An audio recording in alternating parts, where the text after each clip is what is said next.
Coming up, we're supposed to have Howard Bryant on. Do we have him? Howard Bryant joins us right now. Really, really brilliant writer. He writes lead writer for ESPN, and he joins us now. Hi, Howard. How are you, sir?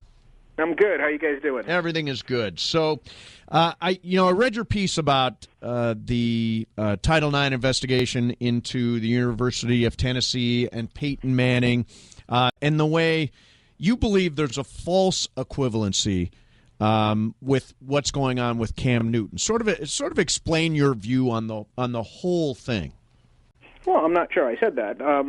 That's not what I feel.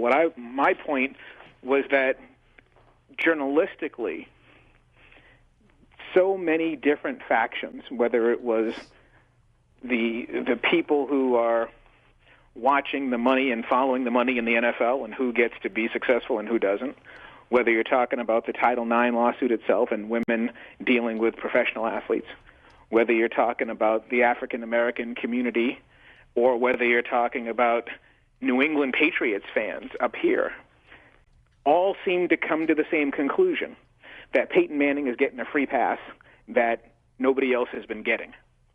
And so my point was to explain that and to say that each of these groups has a grievance. Patriots fans up here are saying, listen, the NFL was willing to take our quarterback off the field for 4 games and tarnished our Super Bowl with Deflategate. You went out of your way to do this to us. Where's the noise on Peyton? The African-American community, especially from people that I talk to, and I heard all of it when I was on Sports Reporters on Sunday because we led the show with Peyton, with Cam, I got all kinds of response from it saying that, wait a minute, Cam Newton was upset because he lost a football game, and you're going to lead a show with him and talk about him for a week when Peyton Manning has been accused of sexual assault? And so on it goes. Everyone's got their area where they feel that there's been a double standard or a protection of Peyton. That the NFL would go after Brady because he's not doing Papa John's and Nationwide commercials and DirecTV commercials. So what I was trying to say was each of these groups has a grievance against this, and this is what happens when journalism doesn't do its job. It leaves it to the public to try to conclude, okay, why is this happening? And what it has concluded is that Peyton's getting a free pass because journalism, because us, those who are in media, are in Peyton's pocket. And so what I wanted to do was to sort of spread out each one of those groups and give them the floor and say, here's what they think about this story. And Howard, actually, that leads really well into the next thing I wanted to ask. One talking point that's really come up a lot with this Title IX suit and this scandal involving Peyton Manning is that idea that you mentioned of him being protected. And in media circles, there are always athletes that I think we know, whether we talk about it or not, get a better treatment, because of a relationship with the media or you personally like them. Do you know how much of sort of an open secret was it among writers about the way Peyton was being treated? Well, I can't speak to that because I never covered Tennessee, so I never covered college football, so I don't know what it was like, what people were saying when he was playing. And by the time I was covering the NFL, those allegations were already 10 years old and they had already been buried, so I really don't know. But you're 100% right about this idea of selective justice, and what that comes down to me, is essentially human nature. We like to say it all the time when you tell your kids, nice matters. If somebody smiles in your face and makes it easier for you to do your job, chances are you're going to treat them a little bit nicer when something goes down. Is that the way it should be? Probably not, because it opens the door for you to get snowed. It opens the door for you to be fooled by people who put on a good face. But there's no question that what's the old grandmother's line? You can attract more flies with honey than with vinegar, right? And so everybody has said, well, Peyton has said all the right things, and he's been completely great to everybody when you're interviewing him. That doesn't mean he didn't do what he's being accused of doing. Now, do you feel that with these new reports and these new eyes on the subject, that this leads Peyton to retiring easier? Well, that's a good question. Because if he doesn't want to talk about this anymore, then he would retire tomorrow. Right. Because then unless he gets subpoenaed during this Title IX lawsuit, he doesn't really have any incentive to talk about it. He can say that was in the past and I've said what I've said and that's that, and then he can determine whether or not his sponsors and his people decide to ride with him. But if he decides to come back, he's got to talk about this, because the minute he re-signs with a team or the minute he goes to training camp, this isn't going away. I have a hard time believing that this would be the reason why he decided to stay or not stay. But if he decides to play football, then he's going to have to deal with this issue. I think one of the things, too, that we've talked about as well is power. Who's got the power? And Peyton and Archie and Eli, as the first family of the NFL, they've got incredible power. And they've got so much power that that Peyton has been able to frame this as a mooning incident in the first place. Because I don't know where y'all went to school, but to me, if you mooned somebody, that meant you sort of flashed your butt from a distance, and this does not sound like that at all. But the power that he's had to be able to shape this just by calling it a mooning incident makes it seem like some sort of, kind of harmless boys will be boys prank instead of sexual assault. Howard, because I do talk radio, I really just react to the stuff I read and the stuff that I hear about.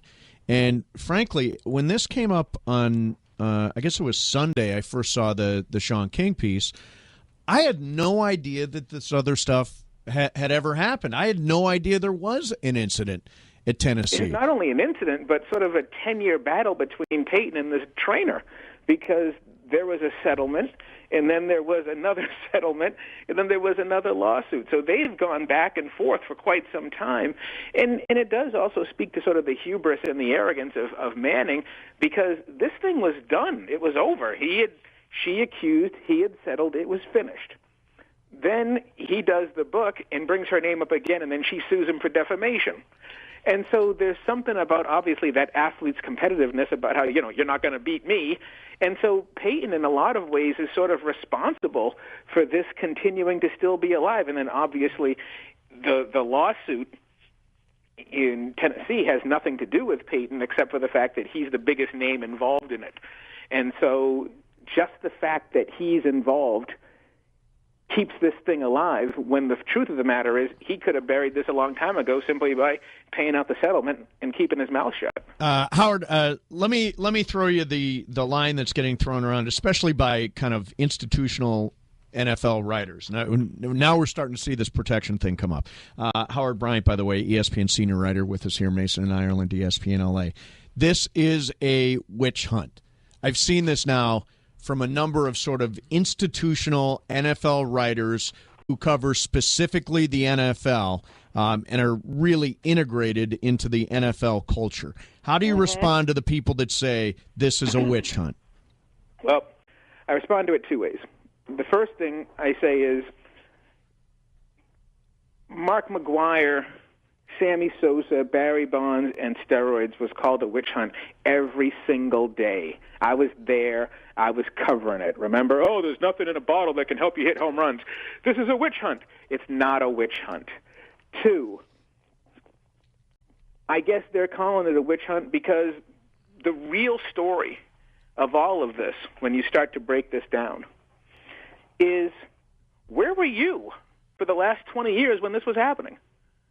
And so obviously, to me, if I'm a professional football writer during all this time, especially if I'm covering the Colts, or if I was, during that time when Peyton went from Tennessee to Indianapolis, you weren't on this. You let it go, and now it's hitting you right in the face, and nobody likes to get hit in the face. So when I see that stuff about witch hunts, and it's not here's the other reason. If it were a witch hunt, you wouldn't have settled. You wouldn't have settled again. You're being sued. Your name is in a lawsuit. That is not a witch hunt. A witch hunt is people are accusing you of something and having there be no merit to it. It's obvious that these two people, or the doctor, the trainer, and the Manning family, they have a long-standing acrimonious relationship. That's not a witch hunt. And the idea that it's a witch hunt, that it's going to be called a witch hunt even in 2016, kind of explains why no one wrote about it 20 years ago. Well, and also, too, I mean, I think it ties into, you mentioned Barry Bonds. I think part of the reason, baseball writers, I think, took out a lot of their aggression against Bonds, against McGuire, against all the steroid guys, because they essentially weren't doing their jobs when they were lionizing these guys. And then all of a sudden they're getting burned for, how could you not have noticed this? So then they're turning the attention back on those guys. And the reason I bring this up is I wanted to ask, how much do you think this reaction you mentioned with Cam Newton and the way everything was focused on Cam Newton as opposed to Peyton Manning having something much more serious involved with him, was just Cam essentially did this to the media, and media didn't like Cam treating them this way, so it became a personal reaction and something they wanted to focus on? I don't know. I mean, I think that I really can't speak to that too much because, one, you've been doing this for years. If you're in the room, I don't know. I mean, that whole thing looked really tame to me. The entire post-game, Cam Newton to me looked like a guy who lost a football game that he thought he was going to win and kind of got shell-shocked, and he pouted. Was he a pro about it? Not really. But was he rude? Did he pull one of these all-time great crazy tirades? I mean, hop on YouTube. I mean, this is the stuff we go through. This was nothing like that. What I think, and I think this is one of the reasons why when we talk about all those different lenses, why people look at the black community and they have, it has so much anger, is that I think that what really was the problem was that Cam was much, much closer to how people felt about Ali or that sort of black swagger. And he went out and got his butt kicked and couldn't handle it. I think that was the thing that people, that really got under the skin. And so when you start looking at the reporters wanting him to face the music or wanting him to get his comeuppance, I think that's where it really came from. It's like I've said quite often, there was a subset of people that wanted to see Ali get his ass kicked. And then there was a subset of people that wanted to see him get his black ass kicked. And that's a racial element to this that can't be ignored. Is it the whole thing? No, but it's part of it. And I think that people have to ask themselves, why is it that he rubbed you the wrong way so much? All he's doing is what everybody else does. I mean, it's a visual game. These kids are from a visual generation. Aaron Rodgers does the same thing. When he scores a touchdown, he does his little discount double-check thing and shows off, and that's that. So there was something else there when it came to really wanting to see Cam get it.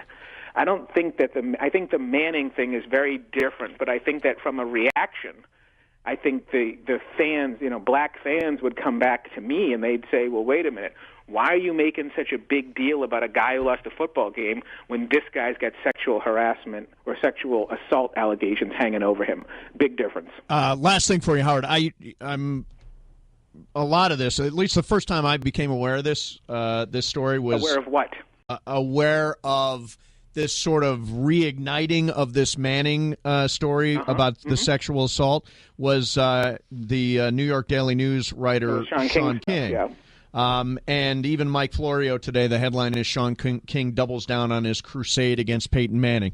Can you give me a thought? And every time, by the way, I mention Sean King, I get all kinds of hate on Twitter. And who is Sean King, and is his representation of what's going on fair?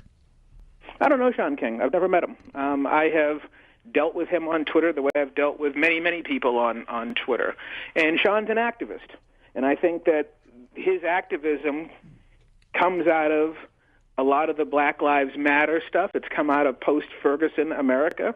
I think that by itself is always going to be very difficult for people. I think that's always going to be controversial in a lot of ways. I think that one of the things that bothers people as well is that he seems to have a point of view that there's this thing of advocacy or activist journalism, and that those two things sort of run into each other, because journalists aren't supposed to be activists. We're supposed to go after facts.